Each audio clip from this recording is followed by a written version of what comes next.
Good afternoon. A pleasure to be here. I'm going to use also the term stupid in my talk, so I tell you, right? I'm going to start talking a little bit about the view of a Catalan, not of the Catalan view, because it will be my personal view about the nexus, right?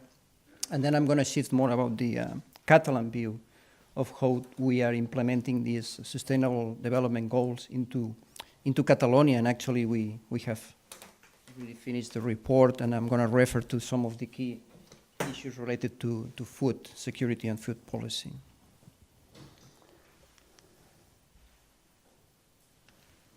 Okay, I could have put more arrows, but I don't want to scare you. It's quite clear that the nexus between food, water, and energy in particular it's very, very strong and very complex. Here we have to add, of course, climate change. Climate change is mostly due to fossil fuels. We still, our society right now is relying 80% in terms of primary energy on fossil fuels. So one of my arguments is that energy, and in particular fossil fuels, are a very key issue in terms of the nexus and the implications between them. In particular, water, energy, and food, but also the issue of biofuels and how this can impact on food production and things that you actually already know. So water availability was initially determinant for traditional societies, and actually most of the let's say even the birth of the first cities and civilizations was actually close to large rivers and deltaic areas, because that was the source of productivity and food, and was essential. At some point, especially after the Industrial Revolution, was mostly the energy availability. I like to put the example of Las Vegas, right? You can put a city in the middle of nowhere just because you have cheap energy, and you can bring everything to there. And then I think nowadays we rely much more on energy than on water in this sense. But it's true that in the last years, because of the crisis and because of population growth and more pressure on our resources, I think both water and energy are critical, and the nexus between them, they're very, very strong and complex, right? And I think we still don't have a clear understanding of the full implications of this nexus together with climate change. So that's the sentence. It's energy stupid. I think it's reflecting a sentence from an economic advisor from Bill Clinton, that he said it's economy stupid. So people like me that think in the biophysical economics and things like this that are like old-fashioned, but I think in the future are going to be again a mainstream, think that energy is really the key asset of our economy, right, and our society. And I like to say we are carbon, we eat carbon, and we burn carbon. So it's very difficult to get off carbon, because we actually are carbon. So we should be very careful in the sense of setting goals which are realistic.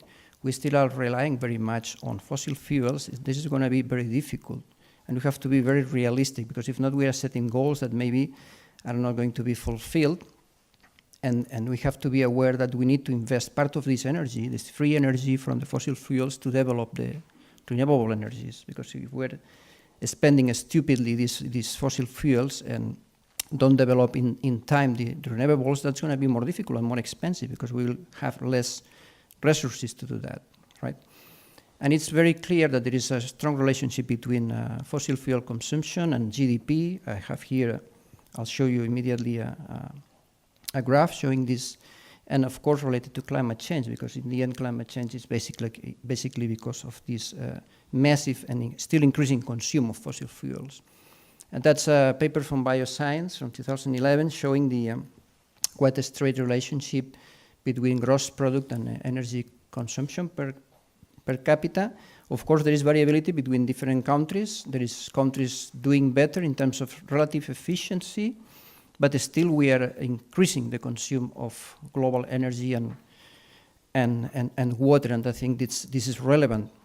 And I will refer to this in the end of my talk. It's not only the relative efficiency, it's also about the total amount of flow of energy and resources that we need to run the society, right? There is some experts also talking about peak water. Would be related very much on peak oil. It's something that now is not in fashion because we already passed the third oil crash, and we are not prepared for the next one. It's going to come for sure, maybe in 5, 10, 15 years, we don't know.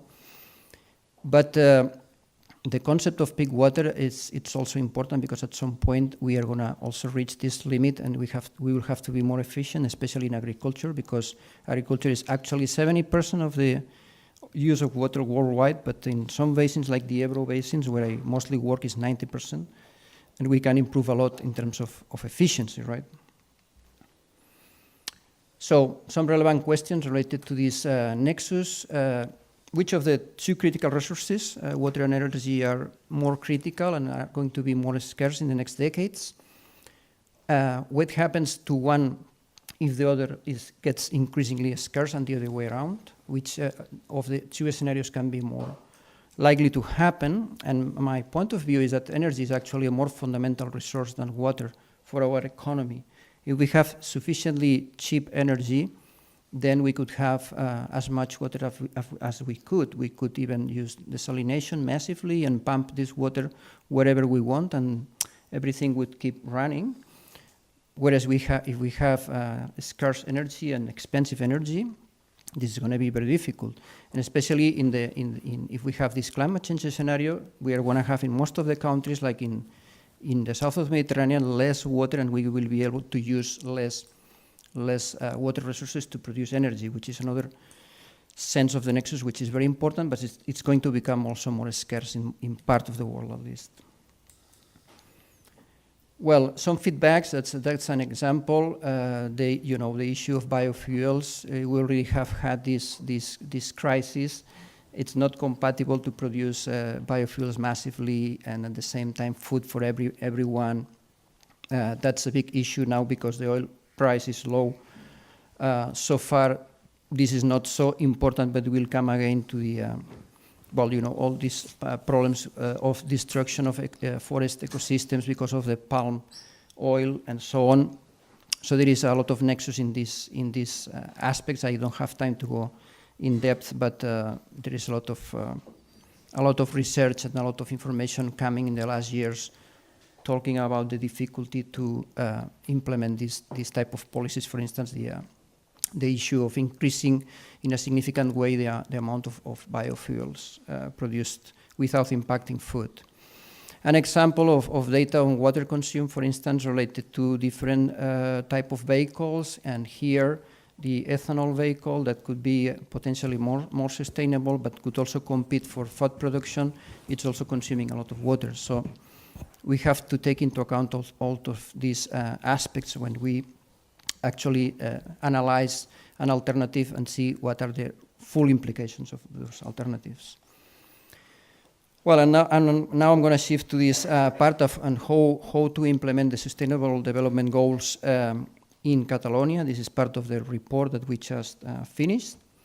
And in this case, the overarching goal is to analyze the main future challenges and propose a strategy for action in order to assure that Catalan citizens will have long-term access to sufficient, healthy food, secure from a sanitary point of view, and accessible to all the population, and with minimal impact of the environment. This is very much challenging, but it's what we would like, and it's more clearly from the perspective of the citizen, and it's consumer driven.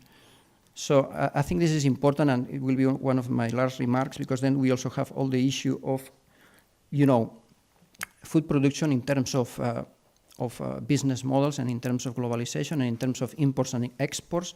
But this is a different issue from producing healthy and secure food for our citizens. It has very much relationship. Both aspects are very important, but they're not exactly the same. They are, in some cases, even contradictory, right? So one of them will be the end of all forms of malnutrition. I must say that most of these goals for the developing countries maybe doesn't make very much sense, but they still make some sense, because there is still in Catalonia, for instance, 1.7% of the population that cannot have enough protein, let's say, regularly is not, of course, comparable with the situation of developing countries, but still, because of the economic crisis especially, we're really in a delicate situation. And actually, there is almost 150,000 people attending the food bank in Barcelona, so it's not negligible at all.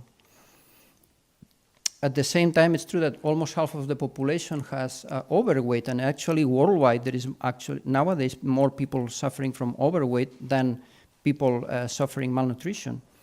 And it's, of course, also an important problem because it is impacting also health and life expectancy and the costs for the society, right? So it's another important goal that we have to, of course, to face, right?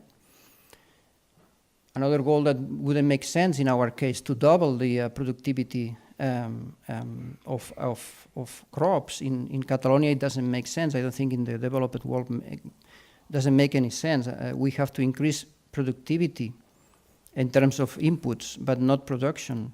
We actually have excellence in the European Union. We shouldn't increase production. We should increase productivity, right?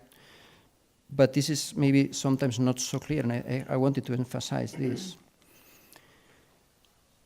At the same time, we are more efficient because we are producing the same amount of food or even more with less labor, with less surface of agriculture, and then we are being more efficient, which is good, but that also means that maybe part of the business in our country and in Europe is more related to this global business of food production, related to importing and exporting a lot of inputs and outputs, right?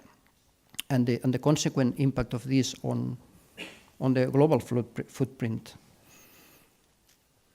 Well, you see here we have the problem in most of the southern European countries, at least, and other parts of the world, is the use of water for irrigation. It's massive and still increasing. We are still not much efficient. We should be efficient, but the reality is that we are not much efficient.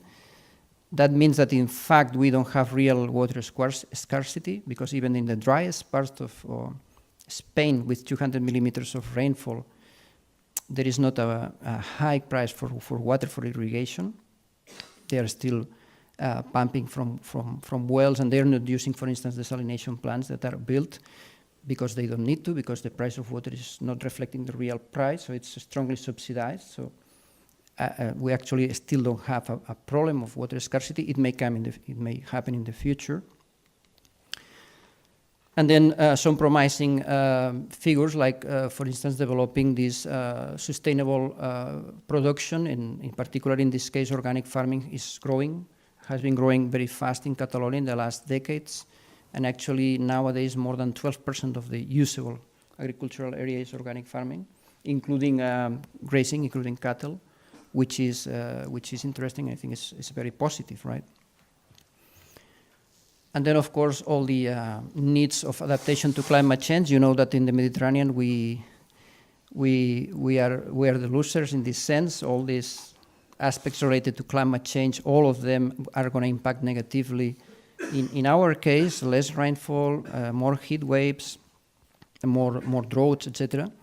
So we have a strong need for adaptation to climate change. Of course, we still need to do mitigation. That's the key issue, but in the end, we will have to adapt anyway. We are really suffering these impacts, and I can tell you that nowadays my feeling is that citizens, plain people in the street, already realizes about climate change. You don't have to tell them anything about climate change because they are convinced. I mean, they see it, they feel it, right? Another important goal would be to decrease meat consumption in Catalonia. I think this would improve quite a lot the sustainability and the footprint of our diet. Also to reduce the food waste along all the food chain, from the production down up to the consumer. That's something that there is a lot of room for improvement. It's another important goal. And finally, some remarks. There are two contrasting and sometimes contradictory goals concerning food policy in developed countries. One would be this goal of sustainable, healthy food for our citizens, and it's consumer-driven. That means we want healthier products, and we ideally would like that those products would be produced close to our homes. But then the trend is not possibly not this one, because at the same time we have this increasing food production and processing for our global economy, and it's a business-driven policy. And a lot of the production in Catalonia is devoted to export massively, for instance, porks to China and whatever, and then we have to import all the food for the animals. And that's okay, I mean, that's economy, but it's a different issue than the goal of sustainable and healthy production for our citizens. So we have to be careful in distinguishing both goals and try to harmonize both, or identifying the conflicts, in order to be able to have a real food policy instead of a dichotomous policy facing two different directions, right? And then I would say there are also two contrasting and contradictory goals concerning the food policy between developed and developing countries, because in developed countries we want to increase food quality but not quantity, right? But in developing countries it's clear that they need to increase production and productivity both. And the problem is that sometimes that can be also directed not to the local population but to the global market. And also the problem of the land grabbing from the rich countries that are buying land in the poor countries. So there is here also a big conflict, and we have to be very careful in how to direct the food policy in developing countries, and the responsibility of the developed countries. And just for conclusion, the most relevant single threat to food and water security is energy scarcity, which actually limits economic growth. I think part of the big crisis in Spain, besides the housing bubble, was the high price of oil. We are strongly dependent on oil in Spain and most of parts of Europe. Our society is facing a tipping point due to the increasing energy scarcity, climate change, and population growth, and that's going to compromise food and water security in many regions. There are several feedbacks between energy, water, food, and climate change that must be investigated and included in the analysis of future scenarios. Not everything is still included, not the whole feedbacks are included, not, for instance, key concepts like EROI, energy return on investment, which is a key concept, sometimes is not included in this type of analysis. As the present century advances and the effects of climate change, water shortage, and energy scarcity increase, the benefits of ecosystem services for humankind, for instance, food production, will be more evident and necessary. The less we rely on fossil fuels, the more we will rely on ecosystem services proportionated by nature, but this will put more pressure on natural reserves. And finally, I would say that the solution can be summarized as first limits and then efficiency, not the other way around. Without limits to growth, we can efficiently consume the last drop of water, the last handful of land, and the last breath of fresh air. So it doesn't make sense to talk only about efficiency. Then we go to the Jevons paradox, that you maybe have heard about that. We can discuss this later. But we need to fix limits. We need to fix limits for population, for energy consumed per capita, for wherever, and then, of course, be efficient. If not, we will find no sustainable solution. Thank you. Okay.